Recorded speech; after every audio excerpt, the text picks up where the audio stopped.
embora pareça um chavão, mas é um sentido muito importante, né? Nós lembrarmos que estamos reunidos em nome do Senhor Jesus Cristo, né? Então, aí onde você está, né? Eu vejo que alguns estão em casa, outros já vi que estão dentro do automóvel, né? O Ricardo parado aí, né? Então, assim, o Senhor Jesus está entre nós e conosco, né? Então, Pedro, fica à vontade para falar aí, depois vamos orar. Amém. Bom, então, enquanto não tem mais voluntários aí, vai eu mesmo, tá? Vocês vão ter que ir me aguentando. Mas continua aberto as inscrições e as vagas ainda não foram todas preenchidas, tá? Então, fique à vontade aí, assim vocês não vão se cansar de mim. Queria pensar um pouco sobre aquela igreja de Atos, tentando fazer uma leitura sem as nossas lentes dos dias de hoje, né? Porque a gente, às vezes, quando fala na igreja de Atos, a gente quer ver aquela igreja como se fosse os dias de hoje, né? Então, vamos pensar o seguinte: os cristãos lá em Jerusalém, bom, estou aqui baseado em 2 versículos, depois eu cito eles no final, mas o contexto também é bem conhecido. Aqueles cristãos em Jerusalém, eles se encontravam diariamente, né? Não quer dizer, acho com isso, que todo mundo fazia uma grande reunião, um grande culto, uma grande missa todo dia. Não, né? Eles se encontravam na rua, né, em torno do templo lá, eles se encontravam nas casas, né? E também não quer dizer que todo dia tinha uma reunião igual a que nós fazemos aos domingos, né? Todo mundo tinha uma reunião para ir todo dia. Também não devia ser assim, né?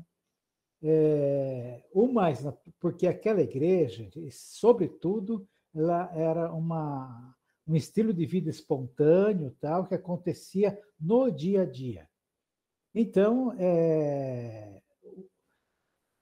essa reunião estilizada que nós conhecemos hoje, ela foi se formando, se desenvolvendo para isso, a ponto de ter que exigir um espaço para isso daí, né? Específico para isso. Daí vieram os templos. Aí, então, ela consolidou esse formato e, recentemente, ela voltou para as casas, mas voltou com um formato estilizado que ela consolidou nos templos, né? Então, eles não faziam reunião como nossa hoje. O que mais se assemelha ao que eles faziam a nós são as visitas, né? Então, eles se visitavam todos os dias. Não quer dizer que todo mundo saía de casa, que toda casa tinha gente. Não. Todo dia havia visitas, mas não era o mesmo visitante que fazia visitas todos os dias, ou que recebia todos os dias. Podia acontecer várias vezes por semana, mas isso não era uma regra organizacional como nós conhecemos hoje. Bom, então eles se visitavam diariamente, né? E, logicamente, numa visita, vamos pensar com a cabeça de hoje, numa visita, sempre surge assunto que é tratado de acordo com aquela dinâmica da visita, né?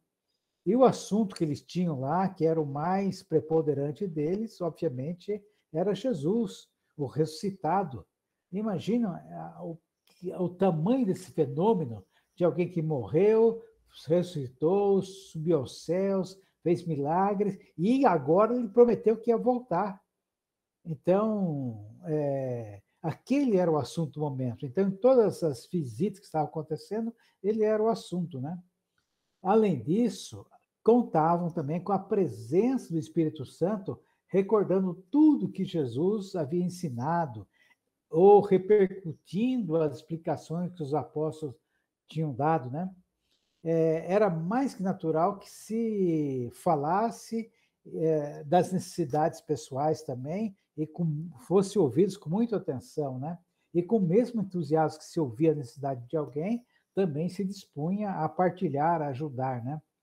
E como natural nas visitas, se serve algo, né? Simples. Chegar alguém na sua casa agora, você vai ter alguma coisa para servir, né?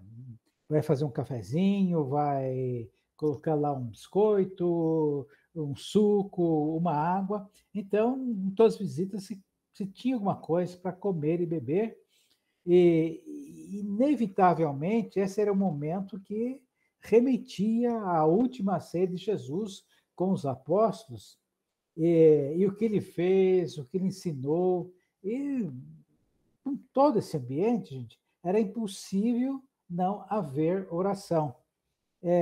Nós aqui na nossa reuniãozinha simples aqui, aliás, a palavra do Carlos hoje foi muito feliz de falar das coisas pequenas, né? Essa reuniãozinha simples que nós fazemos aqui, parece que chega uma hora que aquilo está borbulhando, a gente está ouvindo e já está orando, tudo mais tal, e terminou a vontade de orar. Então, acho que isso era uma característica das visitas que se faziam, né? Parecia mais isso do que as reuniões utilizadas que nós fazemos hoje.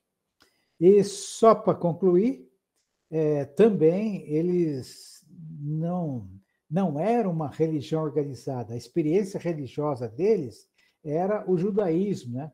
E os serviços do judaísmo, cerimônias, rituais, liturgia, eram bem definidas e elas eram realizadas no templo ou nas sinagogas, né? E não tinha espaço para uma outra religião dividir um espaço de tempo, um espaço físico mesmo, com tudo isso, né? Então, o cristianismo não possuía qualquer característica religiosa, né? A liberdade também era escassa, eles não podiam ir lá tomar conta da sinagoga, invadir uma sinagoga e fazer ali um culto, uma reunião, que fosse, né? Então, os encontros tinham que ser absolutamente informais, igualzinho às visitas, né? No ambiente familiar. E num lar, no seu estado original, natural, acolhendo a igreja, né? Sem necessidade de se transformar, ainda que por algumas horas, num templo, nos moldes atuais, pois não se tratava de reuniões estilizadas, né, de templo, mas é uma visita como se faz hoje. Então, vou parar por aqui, mas queria que a gente visse esses momentos simples de visita que fazemos, recebemos, como tão sagrados quantos ou mais do que aqueles estilizados que nós conhecemos, seja uma reunião que tem oração, palavra, e oferta, e testemunho, e música, e louvor, numa sala ou num salão, né? Era isso. Carlos, Ou seja, isso pode ser chamado de comunhão igual. Sim. Eu acho que tanto isso é verdadeiro que quando a gente para pensar o que marcou nossas vidas, né, ao longo da nossa vida, coisas que marcaram, geralmente isso remete menos a eventos especiais e mais a situações corriqueiras de pessoas que de alguma forma nos abençoaram com uma ajuda, com uma palavra, com um abraço, com uma visita. Então, Deus está nessas coisas, né? E às vezes a gente quer encontrar ele só em um lugar um evento que a gente criou, né? Mas ele cria eventos no nosso dia a dia que são poderosamente abençoadores, né? Eu queria contar uma experiência rapidinho com a Dona Vera, né? Não sei se vocês lembram da Dona Vera, né? Mas é interessante, uma vez ela falou assim para mim: ô Floresval, vamos fazer uma visita? Aí nós fomos fazer uma visita para uma pessoa que estava necessitando de oração e fomos lá. E chegamos lá, nessa casa, aí batemos palmas, saiu o vizinho e falou assim: olha, ele acabou de falecer, está lá no velório. Aí eu falei, nossa, dona Vera, e aí? E aí ela falou assim, vamos fazer o seguinte, vamos orar pelo vizinho. Aí nós falamos, aí falou, não, eu estou precisando de oração. Aí nós pegamos e oramos. E é muito interessante que nessa simples visita, né, depois ele falou assim, olha, eu estava passando por isso, por aquilo e tal. Então, isso que a Renata falou é bem verdade, né? Essa questão, assim, de Jesus estar presente em todo momento na nossa vida, né? Carlos, devolvi para você já, hein? Amém. Mais alguém quer fazer uma colocação rápida? Só para dizer Eu vou ficar sem vídeo mesmo. Opa, vamos lá. rapidinho. Só para dizer que está sendo muito bom essa experiência e a expectativa vai aumentando conforme vai chegando perto das horas, né? E está sendo até engraçado aqui, essa nossa é a primeira que eu participo de meio-dia. Essa daqui é a liturgia das horas do almoço, né? Porque o pano de fundo era o bater de algumas panelas que eu não sei de onde estavam vindo aí. Como de manhã foi dos passarinhos e à noite talvez vai ser dos grilos, né? Então, alguns sons aí peculiares vão marcando as horas também. Amém. Aqui em casa, eu desliguei o microfone, mas é a máquina batendo, viu? Então é uma vida normal, né? Eu sei, às vezes eu tenho uma luta muito grande que eu queria. Que quanto que a gente já perdeu, né?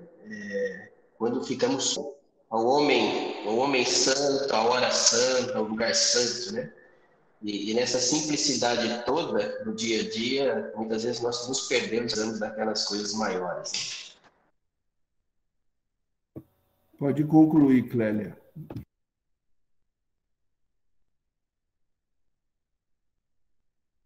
Eu não sei se vocês me ouviram. Tá. Então aqui foi a máquina, né? E porque às vezes a gente faz um idealismo muito grande, né? E às vezes é fácil, né? Parece que eu tenho que ficar em estado alfa dentro de casa, né? A gente que já é mais velho, né? Separado de tudo, né? E ficar esperando dar o horário, né? Então eu tenho uma luta muito grande. Então eu corro muito para chegar, né? E continuar. Mas é difícil, né? Porque parece que eu não consigo faltar. Eu até me planejo não participar. Entendeu? Eu até falo assim, não vai dar. Não vai dar. Tá muita confusão aqui, né? Não vai dar. Mas, de repente, eu paro tudo, disfarço. Né? Que nem eu conversei com o Carlos, passo a mão no cabelo assim e sento de longe. Mas que Deus nos fortaleça, né? Que nos ajude, né? Porque o inimigo, ele é terrível mesmo. Ele vai contra, né? Ele faz de tudo para a gente não ir, né? Não é que eu acho que quem não está, não é isso, mas não é fácil, né? A gente faz um propósito e tem que mantê-lo, né? Amém. Vamos orar? Então, quem desejar orar, abra o seu microfone, né? E eleve todos os nossos corações a Deus.